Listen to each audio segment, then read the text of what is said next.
De Bibeltekst voor dit programma is Filippa Kapital 4, vers 8, Derch 13. Wir haben nu al für eine ziemlich lange Zeit hier in das Filippa-Buch gestudiert und haben gesehen, wo Paulus uns lehrt, erstlich, wo wir kennen und kennt Gottes Worten, indem dat wir das Heil an Jesus annehmen als unsere Rettung, und dann zweitens, wo wir können wachsen und teilnehmen an uns christliches Leben. In das vandaagse Programm, wo wir waren sein, wo wichtig das ist, dass wir das christliche Leben uitleben, so dass die Welt dort kann sein, dass wir wirklich ein neuer Mensch sind, indem dort alles nie geworden ist, so als Paulus sagt in 2. Korinther Kapitel 4, Vers 17. Ich lade nu wieder an, das Programm zu hören, zu sein, was die Bibel uns von der Wahrheit lehrt von, wo das möglich ist, das christliche Leben sicherlich auszuleben. Herr, ich danke dir weiter für den Wort und bete, dass du das machst richtig segnen zu alle zu hören. Amen. Hier ist Matthew, Prediger Elmer Reimer. Meine Freund, vandaag komen we weer naar Filippa, dat 4. kapitel. Daar waar we ons bekend maken met de 8. tot 13. vers. We worden van de kracht leren dat ons gegeven wordt zo voor Christus te leven, als dem Herr dat gefällt. We hebben gezien dat dem Heilige Geest zijn vrucht aan ons leven als Christen is de vrede, de leef, de vrede en ook andere dingen. Dat is durch dat gebed dat we de kracht aan ons leven kunnen aanwenden. Durch dat gebed kunnen we onze zorg op dem Herr leien en ook God zijn genood en kracht voor onszelf aannemen, zodat we van de zinde wegblijven kunnen en zijn genood wassen. We hebben wichtige vers gehad in dit brief. Zoals Filippa dat 1. kapitel de 21. vers, dan Christus is mijn leven en sterven is mijn gewenst. En dan Filippa dat 2. kapitel de 5. vers, doet zo denken als Jezus Christus dacht.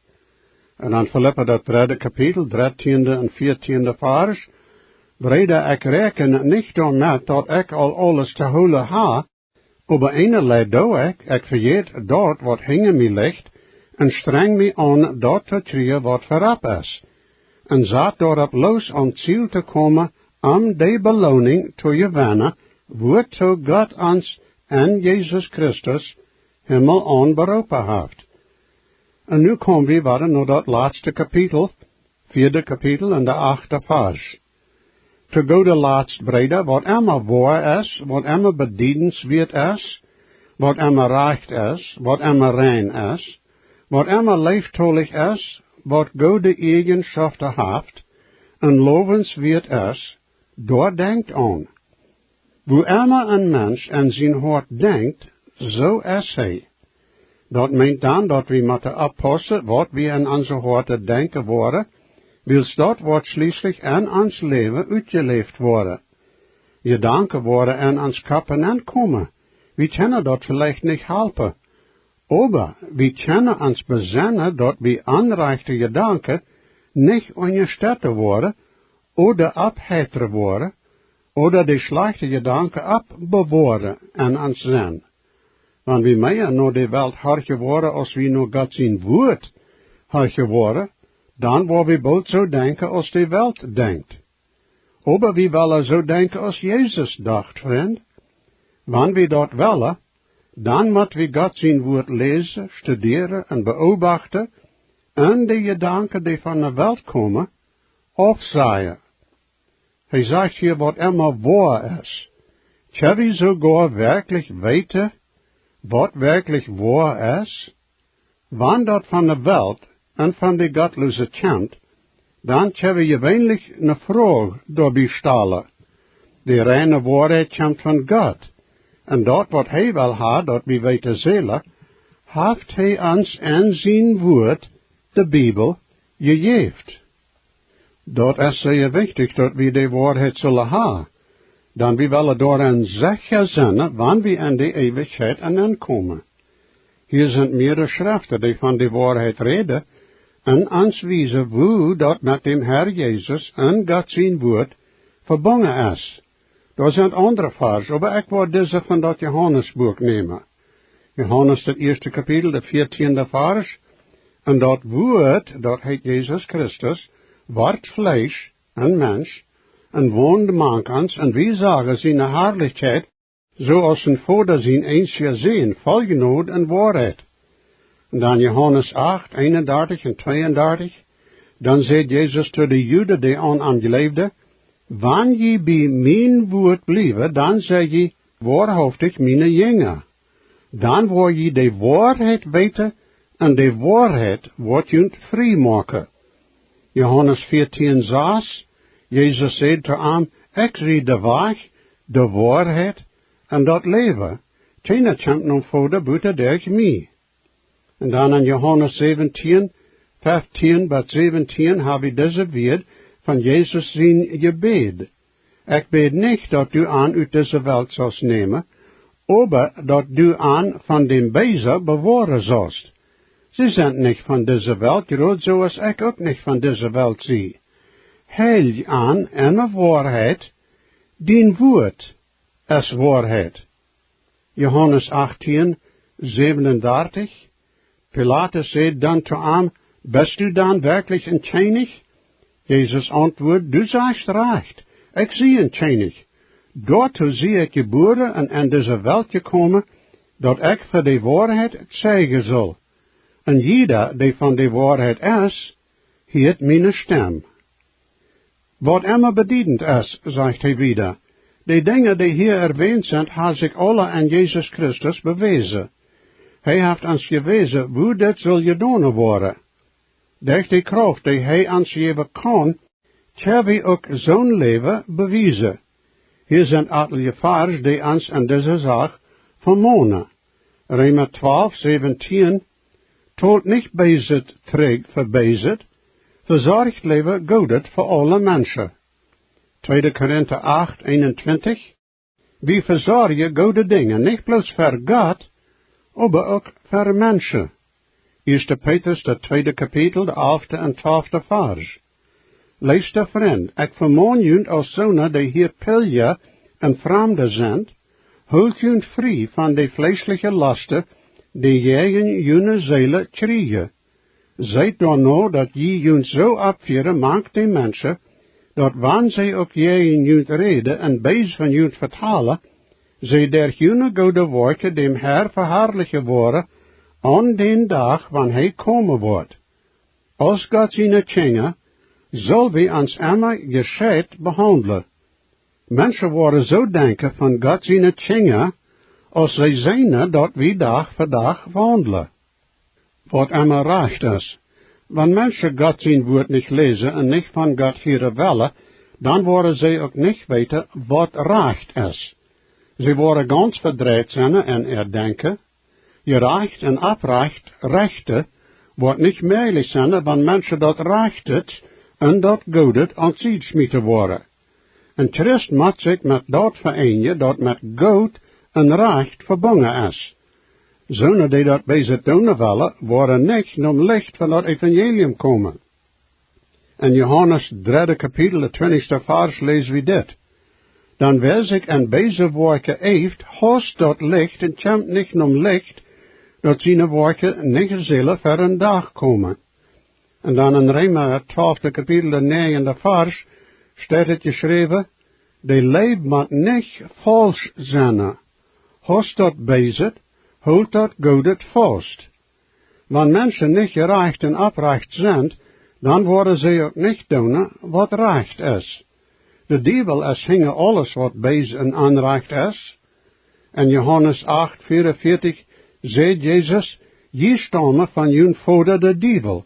En jullie vader zijn verlangen wil je nog gaan. Hij weet maar dat van aanvang en blijft niet aan de waarheid. Wils dat geen waarheid en aan is. Wanneer hij leert dat, redt hij van zijn ene dingen.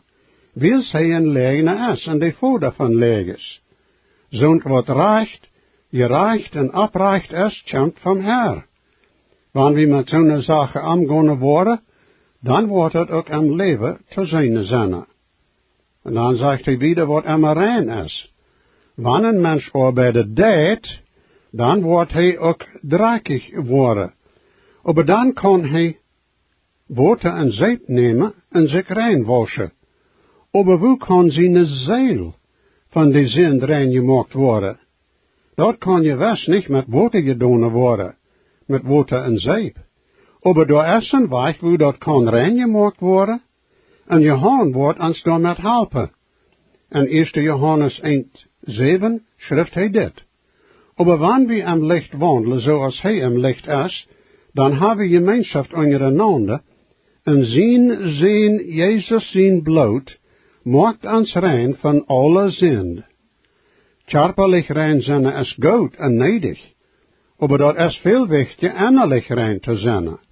Paulus zei dit in 1 Korinther 6, 11 vers van die lied in Korint, en zo'n weer een van jullie, maar je zijn je wassen, je zijn je heiligt, je zijn je rechtvaardigd, en dem Herr Jezus Christus zijn noemen en durch ans God zijn geest.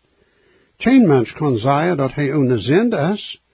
Jezus Christus kan ons innerlijk rein maken, en bij hem weer geen zin. Also lezen we in Johannes 8:46, wo Jezus dit zegt, wer van jullie kan mij een zin verschmieten? En wanneer ik die waarheid red, waarom leef je mij niet? Onze vleeselijke gedanken willen immer naar dat bezig gaan. Dat is de oude natuur, die ons en zo'n en leiden wil. Maar we kennen ons even, dat we meer aan God en de reine dingen denken worden, we moeten ons met God zijn woord vullen. Wat immer leeftolig is. Leeftolig zijn kan ook met genedig zijn toegebracht worden. En onszelf zijn we niet vol genood, also hebben we ook niet genedig zijn. Dat heet in onszelf. De Heer is vol waarheid en genood. Wanneer hij in ons regeren deed, dan kan hij zijn genood durch ons te andere wijzen. We kunnen niet genedig zijn, wanneer we aan onszelf denken en nodig zijn. We zullen beobachten, waar we kunnen genedig zijn en anderen methelpen. Wat immer leeftolig of genedig is, daaraan zullen we denken. Im Sturm der Zeit brauchst du den Retter.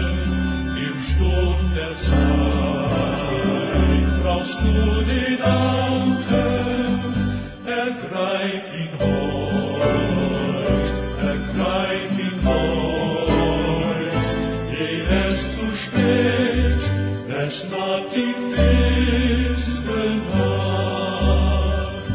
Der Vers ist Jesus, ja der allein.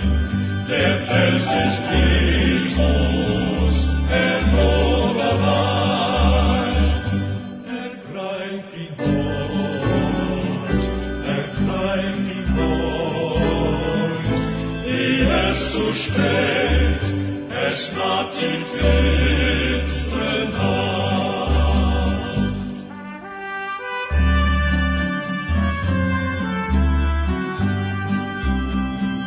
Im Sturm der Zeit brauchst du den Kompass, brauchst du die Ruhe.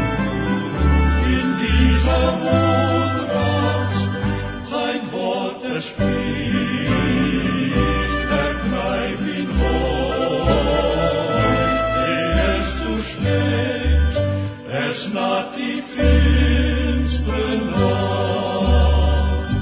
Der Vers ist Jesus, ja der allein.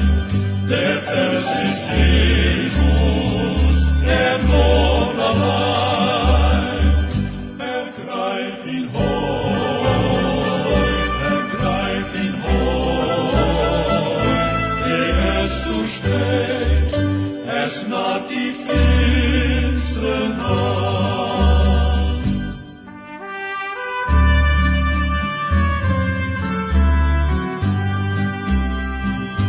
Im Sturm der Zeit brauchst du den Frieden, brauchst du das Heil, er will's dir geben, sein Wort es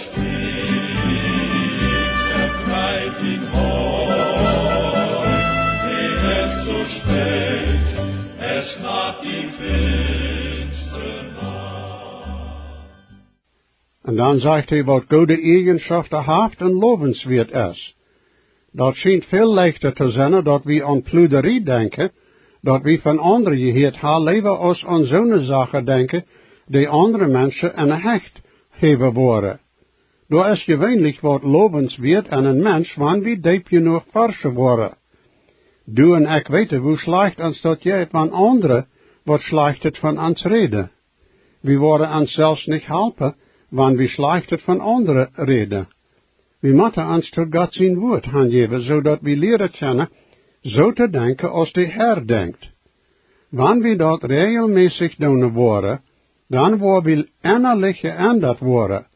Zo schrijft Paulus in 2 Korinther 3:18.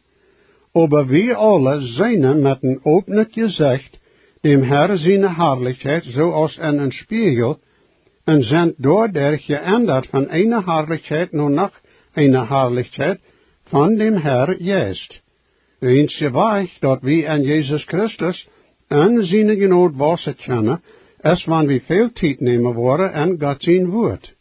Aan zo'n denken als Paulus hier in den 8e vers erwähnt heeft, aan die zullen we denken. Zoals ik gezegd heb, een mens kan dat niet helpen, wanneer valse of slechte gedanken in ons kappen komen. Aber zo'n gedanken brukken daar niet blijven. We kunnen weten wat we met zo'n gedanken doen worden. Goede gedanken worden de slechte gedanken eruit steken. Goede gedanken komen van dem Herr en van zijn woord. Also wanneer we goede gedanken willen hebben, dan moet we God zijn woord lezen. En de deze gedanken eruit checken. Nu de 9e vers in dat 4e kapitel. Heeft u daarin wat je van mij geleerd, en je treeën, en je heert, en je zijne ha. Dan wordt de vredensgod met u samen. Dit is een wichtige vers, aber niet alle christen kennen zeggen wat Paulus hier zegt. Kennen du en ik dit zeggen? Wat meent Paulus met dit? Er zijn andere schriften die datzelfde zeggen. En dus Filippa brief, het 3e kapitel, de 17e vers, zegt Paulus, breide sluitjunt met den troep, die mij en wandelt, zum voorbeeld nemen.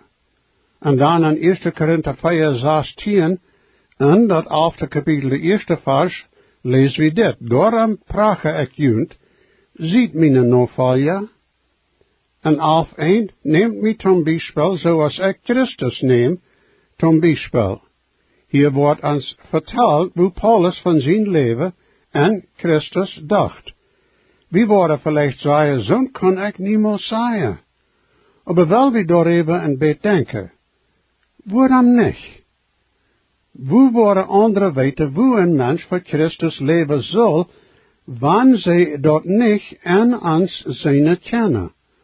Anderen kunnen te ons zeggen, wees me hoe een mens vandaag Jezus Christus nog vallen kan. Wie zullen zo'n mens kunnen antwoorden, neem mij aan als een bijspel, zoals ik Christus nog vallen doe.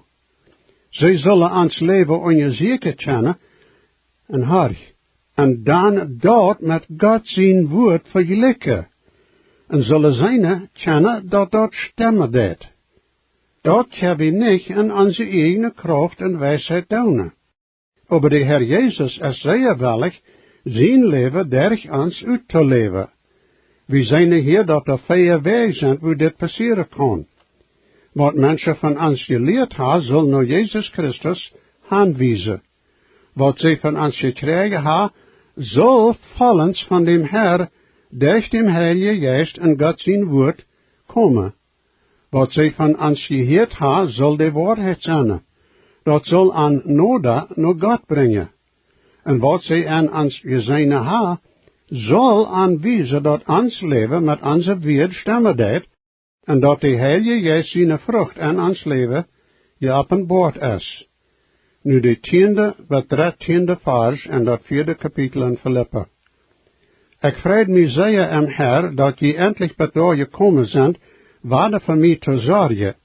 Ik weet goed dat jullie dat ihre aan mij te doen weer, Je hadden bloos niet de gelegenheid dat te bewijzen.